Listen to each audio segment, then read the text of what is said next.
শত শত মানুষের ভিড় পেরিয়ে ভিড় ঠেলে জগন্নাথ দেবের কাছে পৌঁছাতে পারছি না। মানে তোমরা দেখেই বুঝতে পারছো আজকে যে এতটা ভিড় হয়েছে, মানে কোটি কোটি লোক শুধু মাথায় দেখতে পাচ্ছি। আর জগন্নাথ দেবের যে রথটা রয়েছে সামনে একটু দূরে, তোমরা ভালো করে চোখ দিয়ে দেখলে দেখতে পাবে, কিন্তু আমরা ওইটুকুনি জায়গা মানে এতটুকু রাস্তার মধ্যে আমরা পৌঁছাতে পারছিলাম না, এতটা ভিড় হয়েছিল, এতটা জ্যাম হয়েছিল। তো যাই হোক, আজকে চলে এসেছিলাম বামুনঘাটা উল্টো রথের মেলা দেখতে।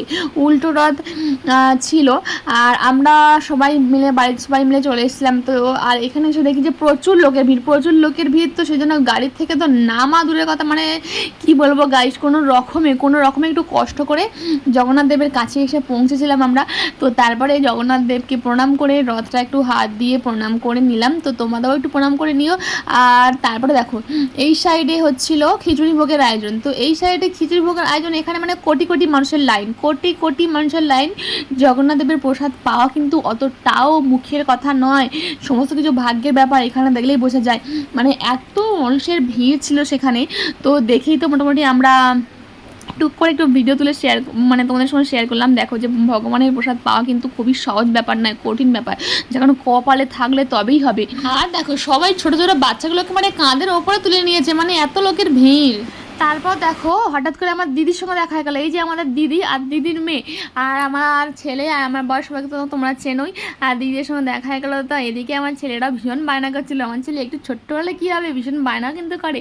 তো যাই হোক, আজকে আমাকে কেমন লাগছে অবশ্যই একটু কমেন্ট করে জানিও। হ্যাঁ, আজকে কিন্তু একটু শাড়ি পরে এসেছি, যেহেতু বাড়ির সবাই মিলে এসছে, তো সেজন্য শাড়ি পরে চলে এসেছি।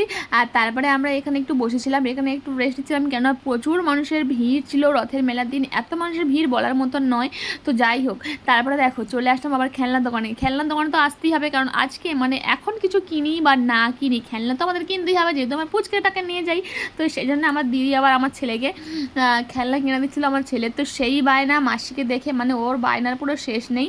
মাসিকে দেখে ওর প্রচুর বায়না করে মাসির থেকে তো খেলনা নিল, খেলনা কিনেই সজ্জা বাড়ি, কেননা এত ভিড় ঠেলে আর থাকা যাবে না। তো যাই হোক করে উল্টো রথটা কাটলো। কেমন হচ্ছে ভিডিওটা অবশ্যই কমেন্টে জানিও। আর ভিডিও শেয়ার করতে পারলাম না।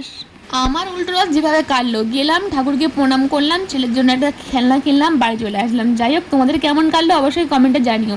সবাই ভালো থেকে সুস্থ থেকো, আর চ্যানেলটাকে সাবস্ক্রাইব করে দিও, আর ফেসবুক থেকে ফলো করে দিও।